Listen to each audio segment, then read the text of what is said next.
लोग जो है आज आर्थिक नियोजन को देखेंगे। आर्थिक नियोजन से पहले हम लोग जो है अर्थव्यवस्था के बारे में पढ़ा, अर्थव्यवस्था के प्रकार के बारे में पढ़ा। उसके बाद जो हम लोग जो है उसके आगे बढ़ते हुए जो हम लोगों ने जो है राष्ट्रीय आय पढ़ा, राष्ट्रीय आय गणना करने के नियमों को पढ़ा। इसके बाद आज हम लोग जो है आर्थिक नियोजन पढ़ेंगे। आर्थिक नियोजन क्या है? आर्थिक नियोजन का अभिप्राय है कि राज्य के अभिकरणों द्वारा देश की आर्थिक संपदा एवं सेवाओं को एक निश्चित अवधि हेतु एक आवश्यकताओं का पूर्वानुमान लगाना। दूसरे शब्दों में कहा जा सकता है कि पूर्ण परिभाषित आर्थिक लक्ष्यों को प्राप्त करने के लिए उपलब्ध संसाधनों का ऑप्टिमाइज दोहन करने की प्रक्रिया जो है आर्थिक नियोजन कहलाता है। 1930 में वैश्विक मंदी के पश्चात जो आर्थिक नियोजन का अवधारणा लोकप्रिय हुई।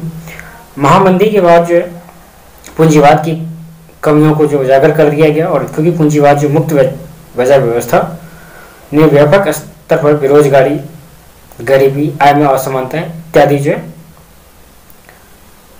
इत्यादि स्थितियों का जन्म दिया।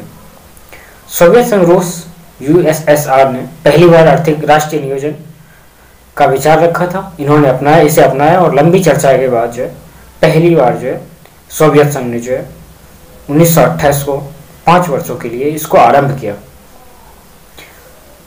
भारतीय संविधान में आर्थिक एवं सामाजिक नियोजन का उल्लेख 7वें अनुसूची की समवर्ती सूची में किया गया है। अब हम लोग देखते हैं कि नियोजन का प्रकार, कितने प्रकार के नियोजन होते हैं, क्या क्या होता है। नियोजन जो है बेसिकली 4 प्रकार के होते हैं। राज्य और बाजार के आधार पर, प्रक्रिया के आधार पर, अवधि के आधार पर, क्षेत्र के आधार पर। हम लोग 4 प्रकार देखेंगे। नियोजन के जो 4 प्रकार होते हैं, बाजार और राज्य के संबंध में, प्रक्रिया और के आधार पर, अवधि के आधार पर, क्षेत्र के आधार पर। हम लोग फिर राज्य और बाजार के आधार पर अगर देखेंगे तो 2 प्रकार के होते हैं, आदेशात्मक, निर्देशात्मक। 2 प्रकार के नियोजन होते हैं, आदेशात्मक और निर्देशात्मक। प्रक्रिया के आधार पर हम लोग करेंगे तो 2 प्रकार के होते हैं, केंद्रीकृत नियोजन और विकेंद्रीकरण या विकेंद्रीकृत नियोजन। अवधि के आधार पर हम लोग देखें तो अवधि के आधार पर जो है 3 होते हैं, दीर्घकालीन नियोजन, अनवरत नियोजन, और थर्ड होता है अल्पकालीन नियोजन। क्षेत्र के आधार पर हम लोग बात करें तो क्षेत्र के आधार पर जो 2 प्रकार के नियोजन होते हैं, राष्ट्रीय और क्षेत्रीय नियोजन। तो हम लोग पहला जो देखेंगे क्या होता है कि निर्देशात्मक प्लानिंग हम लोग देखेंगे। निर्देशात्मक प्लानिंग क्या होता है? निर्देशात्मक प्लानिंग एक विकेंद्रीकृत व्यवस्था है जिसमें राज्य और एवं सरकारी संस्थाओं के नियोजन में सांकेतिक एवं परोक्ष हस्तक्षेप होता है। इनमें सरकार केवल नीतियां बनाने की कार्य करती है तथा इसका कार्यान्वयन निजी क्षेत्रों के द्वारा किया जाता है। ठीक है। और आदेशात्मक होता है।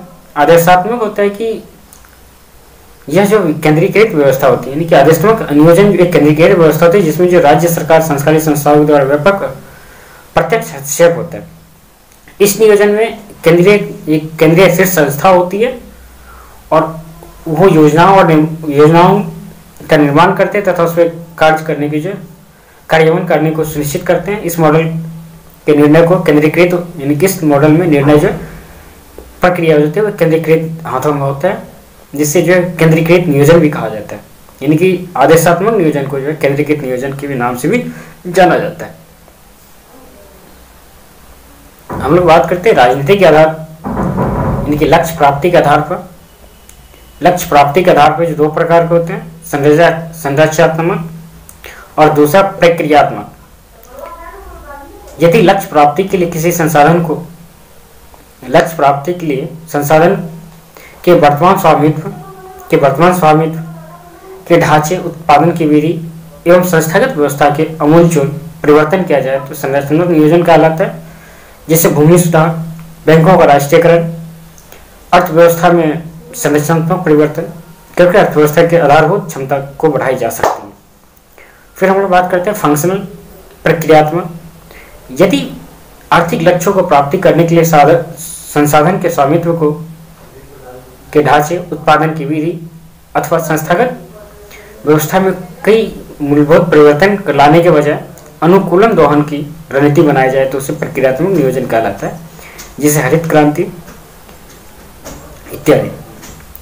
अब हम लोग देखेंगे प्रक्रिया के आधार पर जो है दो होते हैं, केंद्रीकृत और विकेंद्रीकृत। केंद्रीकृत सेंट्रलाइज प्लानिंग, केंद्रीकृत नियोजन में समस्त आर्थिक निर्णय केंद्रीय सत्ता के द्वारा लिया जाता है, अतः इस प्रकार के नियोजन साम्यवादी देशों में अपनाया जाता है। इसे ऊपर से नीचे की ओर नियोजन भी कहते हैं, टॉप टू डाउन प्लानिंग के नाम से भी जाना जाता है। फिर हम लोग विकेंद्रीकृत की बात करते हैं। विकेंद्रीकृत प्लानिंग क्या होता है? इस प्रकार के नियोजन में एक विशेष प्रकार के निर्णय केंद्रीय सत्ता के द्वारा किया जाता है, अथवा एवं इसके अलावा जितने भी समस्त निर्णय होते हैं वो निम्न स्तरीय संस्थाओं को लेने का होता है। एक प्रकार के नियोजन प्रजातांत्रिक देशों में पाया जाता है, ऊपर से नीचे या नीचे से ऊपर की ओर जो बॉटम टू प्लानिंग कहते हैं, बॉटम अप प्लानिंग कहते हैं इसे। भारत में 1993 में 73वां और 74वां संशोधन के द्वारा राष्ट्र स्थानीय संस्थाओं में संवैधानिक स्वरूप प्रदान करते हुए विकेंद्रीकृत नियोजन का दिशा में बढ़ने का प्रयास किया गया। अवधि के आधार पर हम लोग बात करें तो अवधि के आधार पर जो है 3 होते हैं। दीर्घ अवधि के नियोजन में क्या होता है कि लक्ष्य और रणनीति जो है एक लंबे समय के लिए निर्धारित किया जाता है, 10 वर्ष या उससे अधिक के लिए होता है। जैसे विजन 20, राष्ट्रीय जनसंख्या नीति 2000, ये सब क्या कि दीर्घ अवधिक नियोजन है। और अनवरत प्लानिंग, रोलिंग प्लानिंग जो होता है ये दीर्घ काल की अवधि के लिए हो जाता है। और अल्पकालिक नियोजन होता है, एक शॉर्ट टर्म प्लानिंग होती है, यह वार्षिक आधार पर किया जाता है, जिसको रोलिंग प्लानिंग होती है।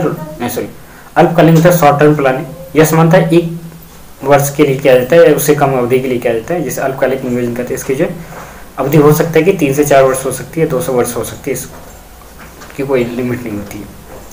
क्षेत्रीय आधार पर बात करते हैं। क्षेत्रीय आधार पर जो है 2 प्रकार के होते हैं, राष्ट्रीय नियोजन और क्षेत्रीय नियोजन।